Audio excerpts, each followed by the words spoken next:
Então, vamos tratar hoje do artigo 10, que trata do atendimento hospitalar para a gestante e para o recém-nascido, beleza? Vou colocar o artigo aí na tela para você. Artigo 10. Os hospitais e demais estabelecimentos de atenção à saúde de gestantes, públicos e particulares, estão obrigados a, manter registro das atividades desenvolvidas através de prontuários individuais pelo prazo de 18 anos. Importante, no artigo 10, no caput e também no item 1º, tá? Estabelecimentos de atenção à saúde de gestantes, públicos ou particulares. Quer dizer que se essa instituição, pode voltar aqui para mim, então quer dizer que se essa instituição for uma instituição particular, ela não precisa comprovar, ela não precisa fazer esse registro? Não, errado. Se cair na prova dizendo que são só as instituições públicas, você pode considerar o termo como errado, porque o artigo 10 é expresso. Porque o artigo 10 fala expressamente que são as instituições públicas e as instituições particulares. Beleza? Continuando aí. O item 2. Identificar o recém-nascido mediante o registro de sua impressão plantar e digital e da impressão digital da mãe, sem prejuízo às outras formas normativas pela autoridade administrativa competente. Então, o recém-nascido, ele é identificado de duas maneiras: identificação plantar e auxiliar a identificação plantar, ele também é identificado pela impressão digital. Já a mãe, que teve esse recém-nascido, ela é identificada apenas pela impressão digital. Pode haver outras identificações? Pode. Pode haver a colocação de pulseira, pode haver a colocação de gargantilha, coleira, como queira chamar. Pode haver a identificação para o prontuário, ficha, qualquer maneira de identificação pode ser adotada. Porém, a impressão digital ela é obrigatória, tanto para a mãe quanto para o filho. Se cair uma questão na prova dizendo que a identificação digital é opcional, está errada, ok? Para a mãe e para o recém-nascido, a identificação digital é obrigatória. E a plantar para o recém-nascido também é obrigatória. São só essas as identificações obrigatórias. Além dessas, podem ser adotadas qualquer outras formas de identificação para a mãe e para o bebê. Porém, essas duas são obrigatórias, beleza? Frisei bastante isso para não haver confusão, ok? Continuando aí. 3. Proceder a exames visando ao diagnóstico e terapêutica de anormalidades no metabolismo do recém-nascido, bem como prestar orientações aos pais. Então, após o nascimento, devem ser feitos exames que visam diagnosticar qualquer anormalidade.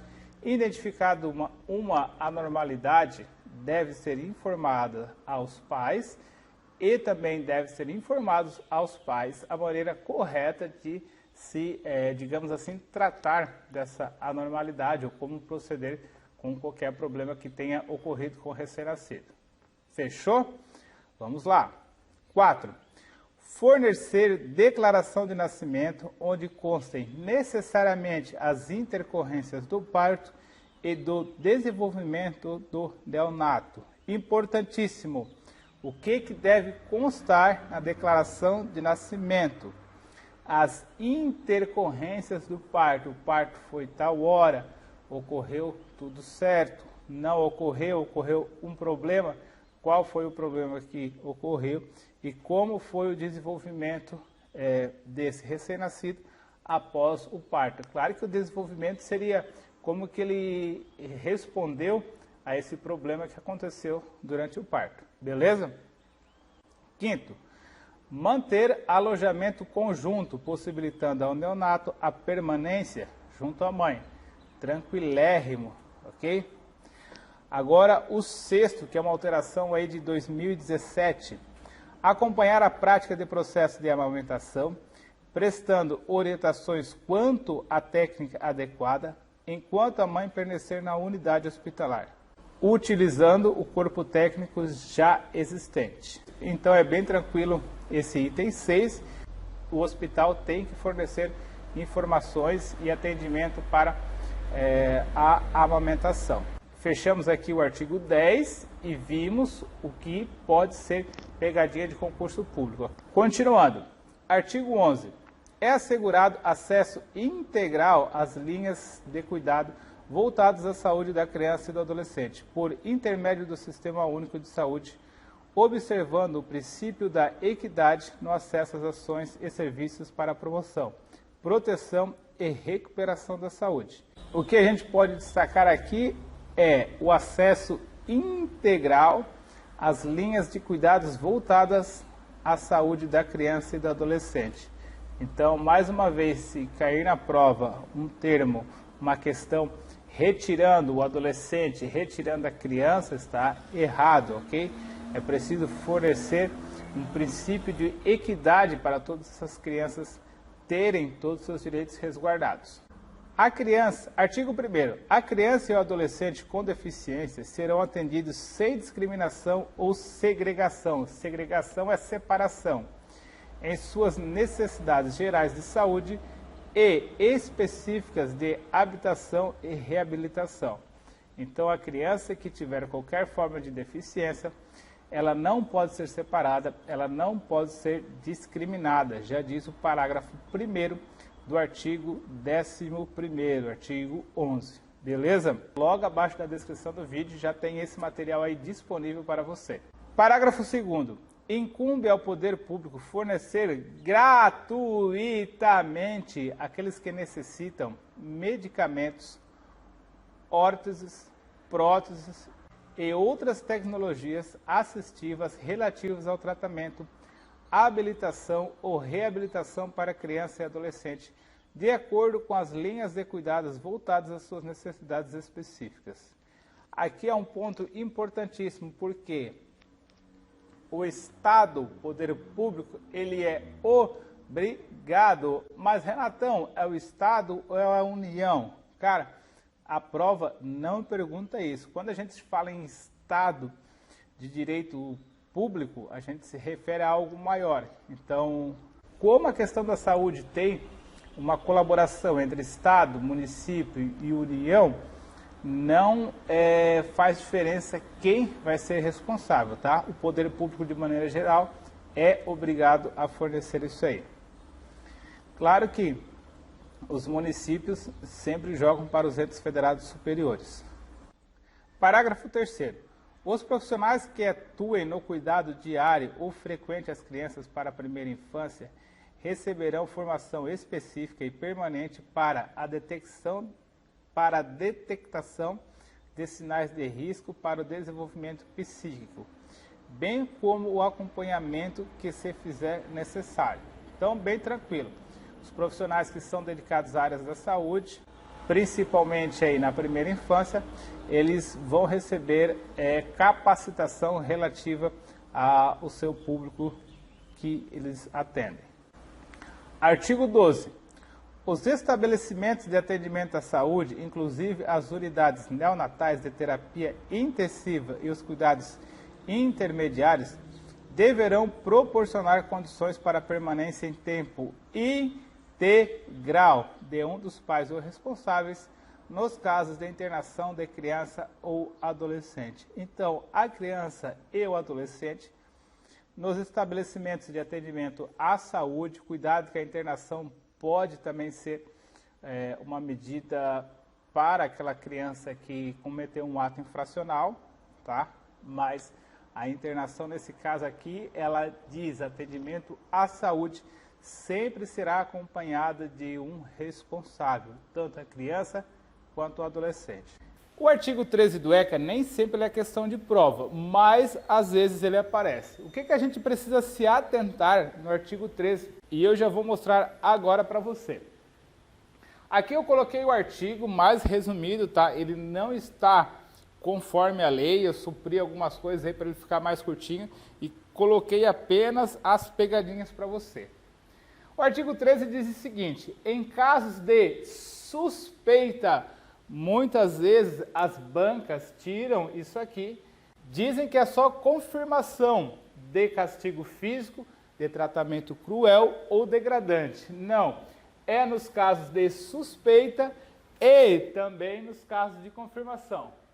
Como que as bancas sapequinhas costumam trazer isso para você? Somente nos casos de confirmação de castigo físico, de tratamento cruel ou degradante, serão comunicados obrigatoriamente o Conselho Tutelar. Quando a banca coloca a palavra somente nos casos de confirmação, ela está dizendo que no caso de suspeita você não precisa fazer essa comunicação. E o ECA, é claro, nos casos de suspeita e confirmação. Outra coisa que as bancas costumam trazer referente ao artigo 13 do ECA, eles oprimem, eles escondem a palavra obrigatoriedade, tá? Precisa obrigatoriamente, previsão expressa no artigo 13 da Lei 8.069. Obrigatoriamente precisa ser comunicado. E lá vem outro objeto de pegadinha. Comunicar quem? O juiz, o promotor, o Ministério Público? Não. Comunicar o Conselho Tutelar. Abreviei aqui, ó, Conselho Tutelar.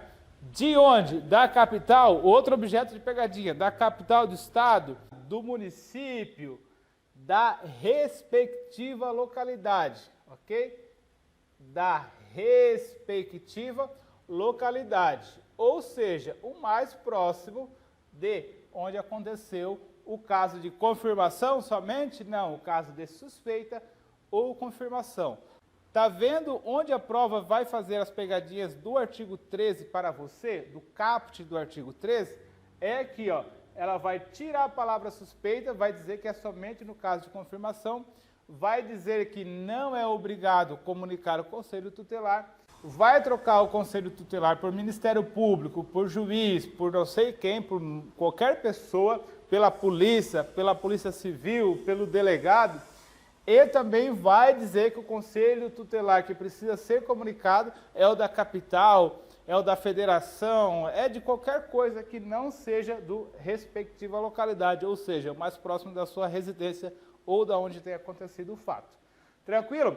Artigo 13. 4 a 5 pegadinhas tranquilas aqui que as bancas costumam fazer e depois que você assistiu esse vídeo, você não vai mais cair nela. Continuando, temos lá o parágrafo 1º e o parágrafo 2º. O parágrafo 1º tem uma informação importante e o 2º mais ou menos, tá? Mas como aqui a gente não quer deixar você no escuro, a gente vai direto na veia, tá? Outra coisa que pode ser objeto de questão em prova, diz o seguinte, o parágrafo 1º, que a gestante que encaminhar para a adoção, ela tem que ter esse encaminhamento sem constrangimento, tá?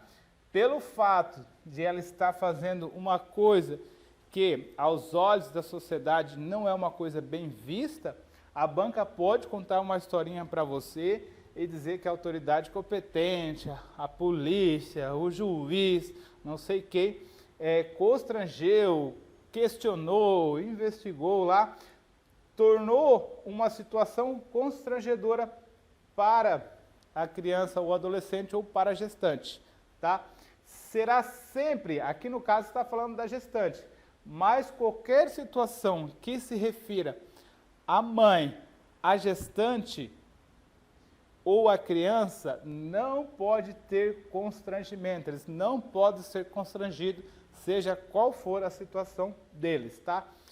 99% das alternativas que tiverem a palavra constrangimento para a criança e o adolescente ou para a mãe, ela deve estar errada. Não estou falando que apareceu a palavra constrangida ali, tu já arrisca a alternativa e vai para outra. Não, analise. 99% quando afirma que a mãe ou a criança ou o adolescente pode ser constrangido, é uma informação errada, ok? E a outra informação importante aqui para você não cair em mais nenhuma pegadinha do artigo 13 do ECA, lembre-se da nossa apostila logo abaixo do vídeo, o nosso site, o nosso grupo, meu WhatsApp, tudo aí embaixo do vídeo, tá? Depois que você se inscreveu e deu like, ok? Qualquer dúvida, deixa aí nos comentários, cara, tá? a criança e o adolescente, quando ocorrer uma situação que causa de suspeita de confirmação de castigo físico, de tratamento cruel, degradante, essas crianças aqui, elas terão prioridade, ok? E dentre as prioridades, as crianças da primeira infância têm prioridade maior ainda, tá? O que eu quero dizer com isso? As crianças de 0 a 6 anos, segundo a LDB, são as crianças compreendidas na primeira infância. Então, de todas as prioridades que a Lei 8.069 traz para as crianças, além dessas prioridades, as crianças na primeira infância ainda têm uma maior prioridade, ok? Então, digamos assim, que todas as crianças são tratadas da mesma forma? Sim, todas as crianças são tratadas da mesma forma. Mas as crianças na primeira infância, conforme o artigo 13, têm uma prioridade de atendimento, principalmente em situações de suspeita, confirmação de castigos físicos, de tratamento cruel ou degradante. Beleza? Essas dicas de hoje tiveram algumas alterações em 2016, por isso que a gente vai ver uns pontos importantes que podem ser questão de prova. Aí na tela para você, Sistema Único de Saúde promoverá programa de assistência médica odontológica. Aí tranquilo, vou parar de ler por aqui, porque a gente já consegue matar a questão. O que eu quero trazer para você é lá no parágrafo 1º. É obrigatória a vacinação das crianças nos casos recomendados pelas autoridades sanitárias. Voltando aqui para mim, o que acontece? Tem uma campanha, vamos supor, do sarampo. Estou chutando aqui a doença e estou chutando a idade, tá? Eu não sei qual é a idade certa.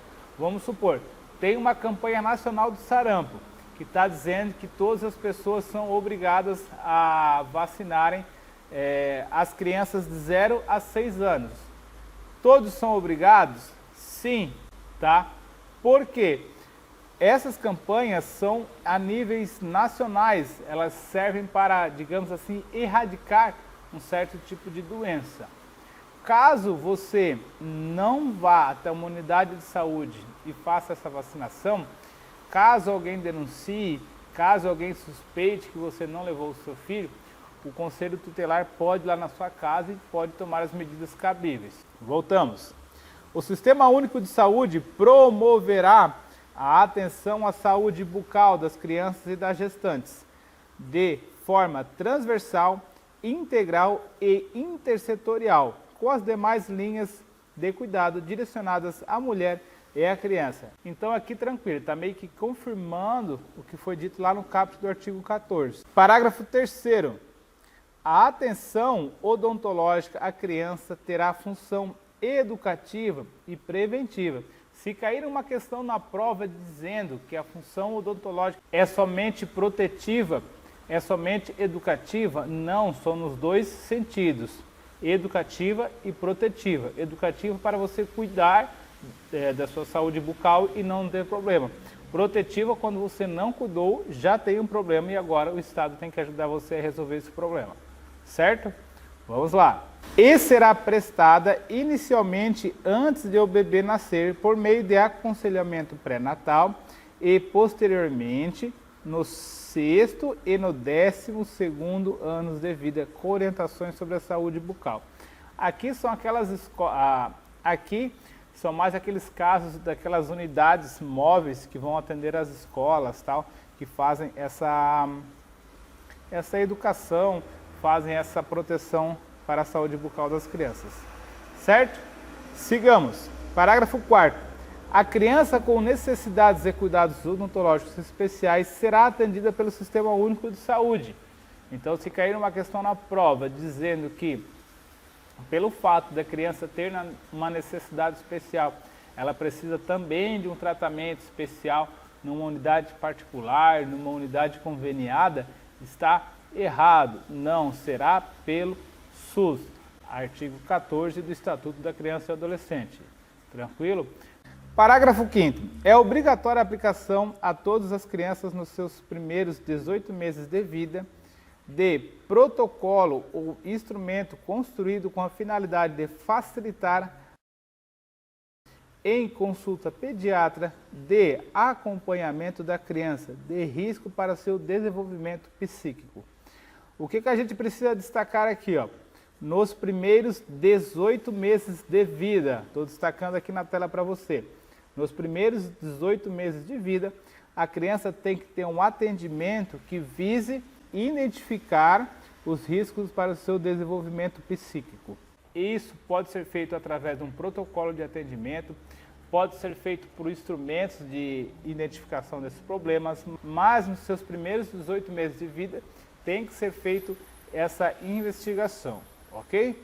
Galera, fechamos aqui o capítulo 1 do Estatuto da Criança e do Adolescente, ok? Fechamos o capítulo 1. Espero que eu possa ter ajudado você. Qualquer dúvida você pode deixar aqui nos comentários. Um abraço, bons estudos e até mais.